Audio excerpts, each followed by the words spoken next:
Yesterday, the Prime Minister suffered the most devastating defeat in Parliament on the most important issue facing our country. The central policy of her government has been decisively rejected. The defeat that she suffered in the vote on the European Union agreement that she had reached was the biggest ever defeat any government has ever faced in British political history. Think about that, the biggest ever defeat on a central plank of it. It's clear that her EU deal is now finished. There can be no question of tweaks or sweeteners from Brussels to bring it back to life. The deal that she brought back, all the 500 plus pages of it, is quite clearly a dead deal. She put it to Parliament and it was emphatically rejected. And we now have to realise that the Prime Minister seems completely unable to grasp what has actually happened. She seems to be prepared to send the country hurtling towards a cliff edge.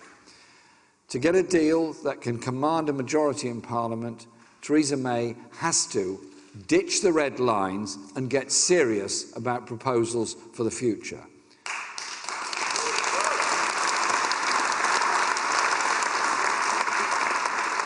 Last night's offer of talks with party leaders turned out to be simply a stunt, not a serious attempt to engage with a new reality that is needed.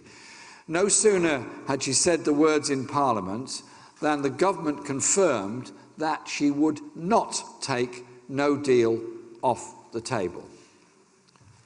So I say to the Prime Minister again, I'm quite happy to talk, but the starting point for any talks about Brexit must be that the threat of a disastrous no-deal outcome is ruled out, taken off the table, and we can talk about the future of the plans that we will put forward and the future relationship with Europe. But take no deal off the table now, please, Prime Minister.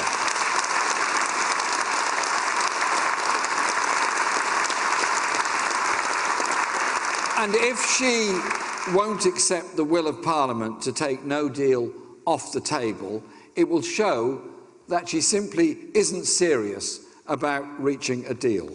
With no deal on the table, the Prime Minister would enter into phony talks just to run down the clock and try to blackmail MPs to vote through her botched deal on a second attempt by threatening the country with the chaos that no deal would bring if they resist her entreaties to support her deal a second time.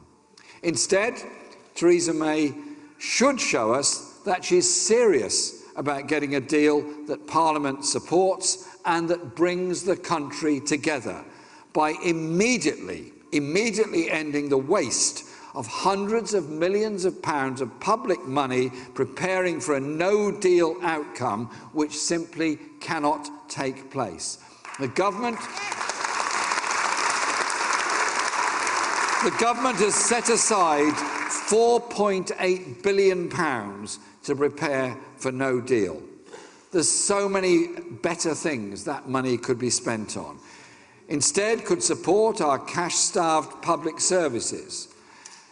£4.8 billion would pay for every 2 to 4-year-old to get free nursery education for a year. £4.8 billion would help the crisis of social care and funding in our NHS.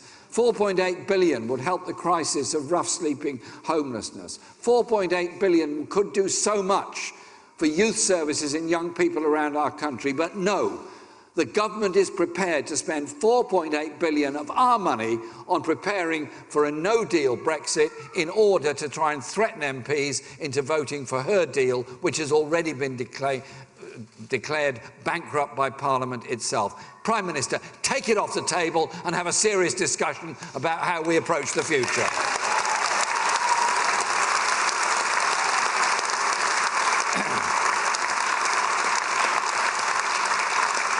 No deal would risk huge damage to our economy, jobs and living standards. About that, there is no doubt.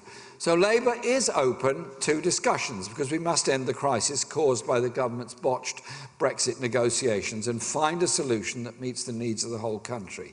We, the Labour Party, have set out an alternative plan, and I've made clear we would support a deal on that basis. The government may have survived a confidence vote for now, but we have a government in name only. The scale of the defeat on Tuesday has shredded the last vestiges of its authority. If the government had any confidence in itself, it would go back to the people for a new mandate.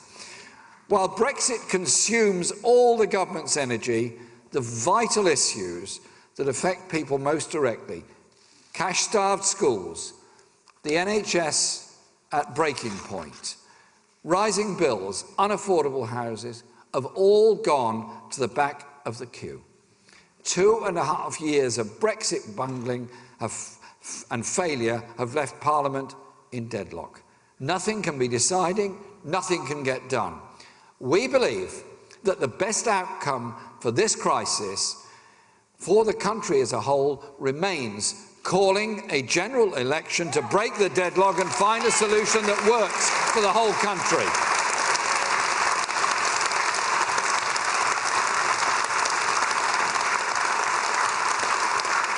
And that is why I tabled a motion of no confidence last night, and I thank all those colleagues that supported the motion of no confidence last night. And we will come back on it again if necessary, because we are determined to deal with the issues facing this country and also give the people a choice of who their MPs should be and who their government should be, whether they have one that stands up for them or one that shows the degree of incompetence that this government has shown. But in the meantime, all options are on the table. We're serious about finding a way through. Given the severity of the crisis, it would be wrong to rule any of them out. Our first option is the alternative plan we've laid out over the past year. Labour will put down its own amendment to the proposals next week, setting out our alternative plan, based around a permanent customs union with the European Union, a strong single market relationship, and a guarantee at least to keep pace with all EU rights at work, environmental protections and consumer standards. We will not take part or allow this country to become part of a race to the bottom in which the poorest, the most vulnerable lose out in order to appease the very richest and the biggest corporations in the world. No. We want to see a protection for the most vulnerable within our society. Those three elements provide the essential building blocks of a sensible deal, with a clear potential to win the majority support in Parliament. And I believe such a deal would help to bring people together and overcome the divisions in our country.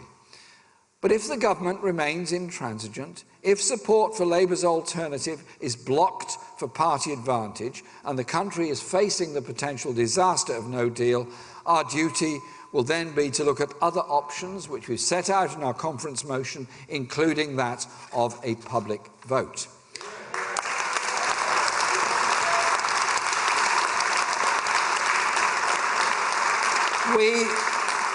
We are in this position because the Conservatives and other parties have deliberately chosen to deepen divisions, setting those who voted leave against those who voted to remain. People voted leave, people voted remain. But we're the party that has consistently sought to bring people together to find a way through that respects people's concern, whichever way they voted in the referendum. Because I believe the real divide in our country is not between Leave and Remain voters. It's between the many who do the work, create the wealth, pay their taxes, work in our society, work in our hospitals, work in our schools, work in our factories, deliver the economy and the living standards for the rest of us. And those others, those few who break the rules, who dodge their taxes, who run away and don't support our society and our economy. It's between the many and the few. Labour set out in our manifesto in 2017 the plans we have for an investment-led economy, for good jobs, for a higher basic wage, for an investment in education, in housing and health, and all those issues. We set all that out because we believe that's the direction in which the majority of people in this country want to go. But on Tuesday, while the country's attention was fixed on Westminster and the vote that took place, and it was a dramatic day in Parliament. I'd never seen such chaos in any government, and I've been in Parliament 35 years, and I've seen plenty of chaos in government, but that was the worst by a long way. We had yet another demonstration of the harsh reality of what this government is about. The Department of Work and Pensions, and the MP for Hastings and Rye is indeed the Secretary of State for the Department of Work and Pensions, quietly decided to announce another cut to social security, which, according to analysis done by Age UK, could leave some couples up to £7,000 a year worse off. Their latest cut will force yet more people onto the government's cruel universal credit scheme. Couples in which one spouse is a pensioner will no longer be entitled to pension credit. So just imagine this. If you've paid into the system all your life and you've retired on a low income, and now the government decides you'll be poorer just because your partner is younger than you. That's disgraceful, that's wrong, and that was announced on Tuesday while the rest of the nation was watching Parliament and what was going on there. How typical of the Tories, how typical of Amber Rudd. Whether they voted Leave or Remain, people want an end to these injustices. Remember, the vast majority of people don't think of themselves as Remainers or Leavers. However, they're regarded by the media as somehow or other a political class that's got to be negotiated around. If we allow ourselves to be permanently divided on these artificial lines, it's only the privileged elite that will benefit, while the majority lose out. So, our message to the government is, you've lost your vote in Parliament, you survived yesterday on the loyalty, the rather thin loyalty of Tory MPs, and we are determined to get a deal with the European Union, which, as I've explained, sets out the 3 pillars that we will put forward. We are sensible, we're serious, and we're positive about this. But our entire focus as a party is on the reality of people's lives in this country. The poverty, the insecurity, the lack of investment, the concerns and fears for the future.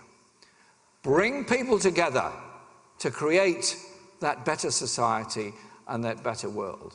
Have that relationship with Europe that gives us the customs union, gives us the trade, protects the rights. Have that relationship that is positive, that is open.